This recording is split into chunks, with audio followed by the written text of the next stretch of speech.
You think Trump's going to win here? Is that a serious question? Beautiful. Joe Biden will drive this country into the ground. 4 years. Yes.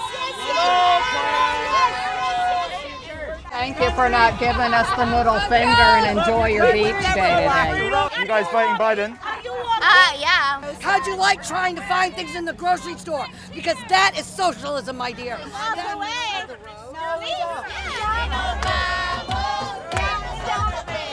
You ungrateful pieces of crap! Get out of our country! So those are American voters there. Well, obviously they don't like our country. I will say that. They're American voters. They're Americans. That's okay. I will tell any American. I don't care who you are. This is going to be one of the most bitterly fought and divisive elections in American history, and I think we just saw a symbol for that right here. American society feels like it's coming apart at the seams. This is the most important election in the history of our country. It's the most divided era in generations. History will be able to say that the end of this chapter of American darkness began here tonight. And for many people, it's not just partisan politics at stake now, but the nation's democracy itself. Donald Trump's first term in office has been marked by civil unrest, nativist immigration policy, nods to white supremacy, and by countless political scandals, impeachment, and a public health catastrophe that has seen over 200,000 Americans lose their lives. He now faces his hardest task of the past 4 years, winning re-election at a moment of national crisis. We will make America great again. With 6 weeks until the election, I'm traveling in the US to understand how Trump's presidency has changed this country and how its people are responding. Pinellas County is a bellwether county in the swing state of Florida. Donald Trump won here by a razor-thin margin in 2016, and polls indicate it could go down to the wire here again. I've come to meet Democratic Congressman Charlie Crist, who is fighting for re-election here. So did you play sports yourself? This neighborhood was hard hit by the pandemic, and COVID-19 is at the forefront of most people's minds. How are you all doing? I'm Charlie Crist. We know. Do you ever age? I know. Sign her up. I think the pandemic was here long before the new year, and the fact that he kept saying that it was a hoax or he didn't pay it any attention. We lost at least, 60% of our income, even when we came back. I noticed that you didn't want to say Donald Trump's name. Is that because you think he's doing a bad job handling this? We thought George Bush was a joke. Oh my God.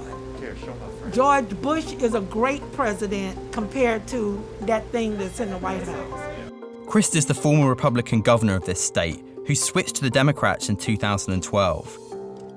I heard this criticism that he used to be a Republican and he left. Hell, he didn't leave the Republic, it left him. This ain't your father's Republican Party. He was one of the first people in Congress to endorse Joe Biden for president, and in many ways, he's the embodiment of the centrist politics Biden is pushing. I think the world of former Vice President Biden, he's got a real heart, he's a good soul. He's exactly what we need in contrast to what we have now. They're thirsting for change and decency and kindness and goodness to come back into the politics of America. And the current occupant has taken that away. Are you seeing many former Republicans like yourself who maybe voted for Trump in 2016 changing their minds this time around? I've heard a lot of that, yeah. A number of people that I spoke to right after the 2016 election said that they voted for Trump because they wanted change and radical change. And then they would say to me, but not this radical. This is out of control. Despite what Crist is saying, it's very difficult to find people who have changed their mind about Donald Trump. And the most prominent displays of politics here are very obviously conservative. The Conservative Grounds Coffee Shop is a newly opened business designed to push the president's agenda and bring the conservative grassroots together. Cliff Gephardt is its co-owner. This isn't busy. No, this isn't busy. Is this busy? Feels busy to me. On our grand opening day, we had 1,000 people here. This place is not being run by the Republican establishment, but by conservative activists, and it's become a major base for Trump's re-election in Pinellas County. What's the red button for? Well, you can push the red button.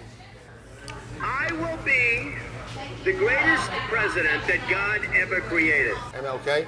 MLK with a MAGA hat on. MLK with a MAGA hat on. Yeah, that's. I mean, I know that's a little controversial. I was going to say, I think there might be quite a few people who would be a bit offended by that, maybe. You know, everything offends everybody these days. You know. You guys with Right Side Broadcasting? No, they're with The Guardian. You talking to these guys? You gotta talk to everybody, man. Yeah, you gotta sell. You know, you gotta sell. What, don't yourself. you like The Guardian? Well, if he was honest, it'd be different. But since you broadcast and you're big news, what do you want? Tough crowd sometimes, right? It is tough crowd. Many people here do not identify as party Republicans, but are drawn into the conservative movement by Trump himself. This is Trump's party now. It's absolutely Trump's party. I mean, that's obvious. You know, there's never been another person party, even if it were Reagan or anybody, that could get people to come to rallies, that could get people to wait out in the snow, walk, 7 miles, to go sit inside of an auditorium for an hour and listen to a man speak who's not playing a musical instrument or anything like that, What do you guys make of the fact that he's quite far behind in the polling here at the moment? Where was he behind when he was running against Hillary? 6 or 7 points, okay? It's going to be worse this time than it was in 2016. You did so awesome that I'm giving you this bottle of Trump wine. Wow! And I'm just thanking you for everything you do here. Do I know you? Oh, you're Holly. Oh, hi, Holly. Show me another coffee shop where this would happen. Do you think this guy has become a power player in local Republican politics? Oh my gosh, please. Trump would be so proud. On some evenings, the coffee shop offers firearm training to its customers, but I'd noticed that no one here was bothering to social distance or wear masks. Before the class started, I asked a few questions. Does Donald Trump bear any responsibility for the fact that almost 200,000 people have died in this country from COVID? It's a lie. We're the Chinese. That's where the blame is. I think he's done a tremendous job in managing the China virus, as we call it here in America.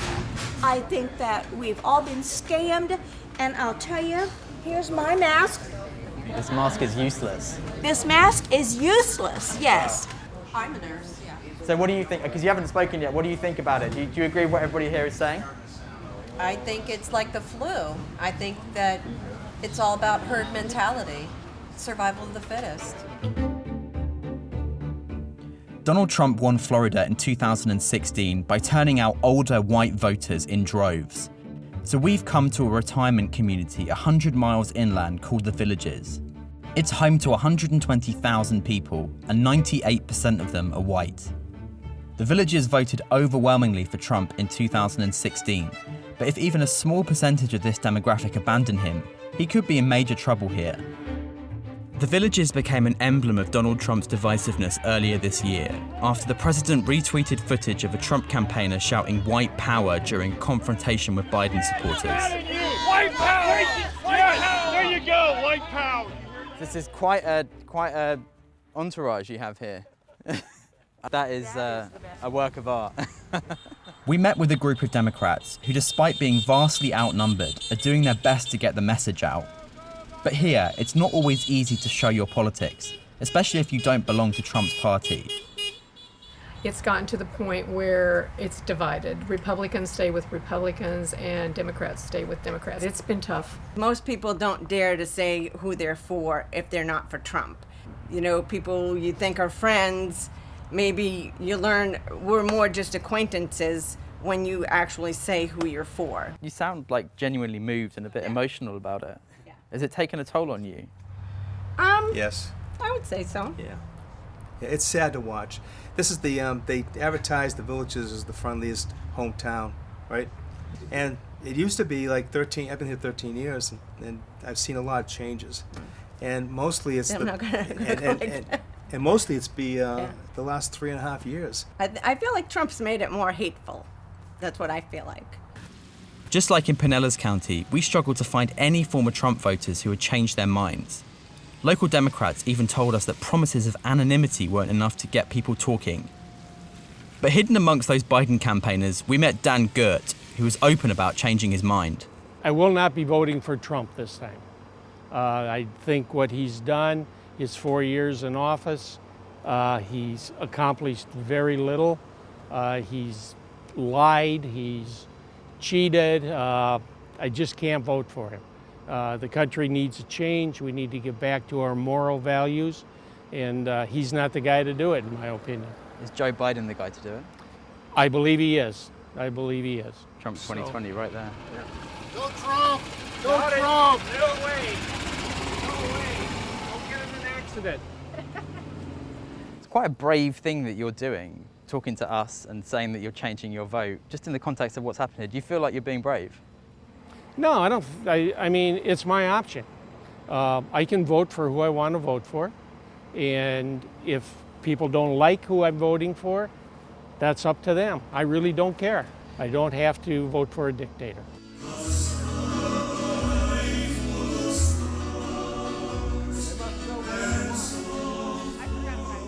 That evening, the group which held that now infamous golf cart rally was putting on a themed Hawaiian night. Just like the coffee shop in Pinellas, this is a grassroots group not affiliated with the local Republican Party, but deeply loyal to Donald Trump.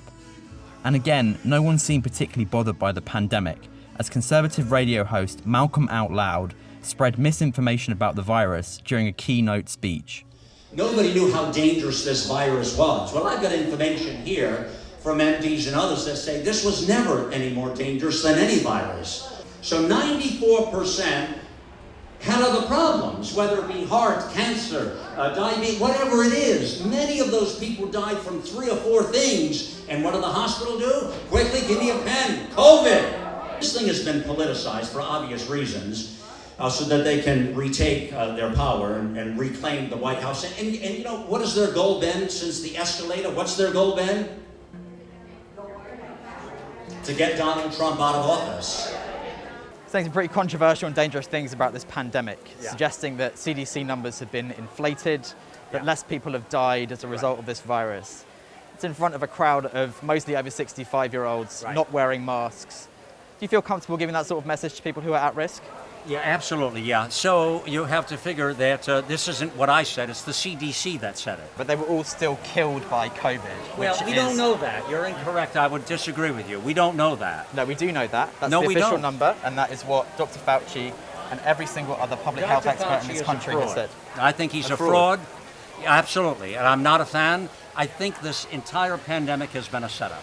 180,000 people in this country have died. We can agree to to disagree. That is objective science, that is confirmed by objective experts who are trained in this over many years of their career.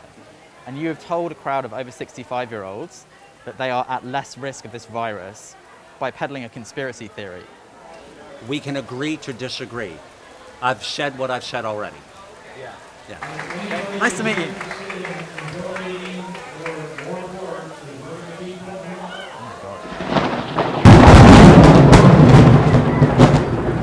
This is terrifying. This place is now a divided, troubled community. And while Democrats might hope that enough voters abandon the president, the race in this vital swing state is getting closer by the day. And I haven't met many people changing their minds. Donald Trump's presidency has become a lightning rod for misinformation on public health that is now mainstream in conservative circles. These days, even scientific facts have been politicized.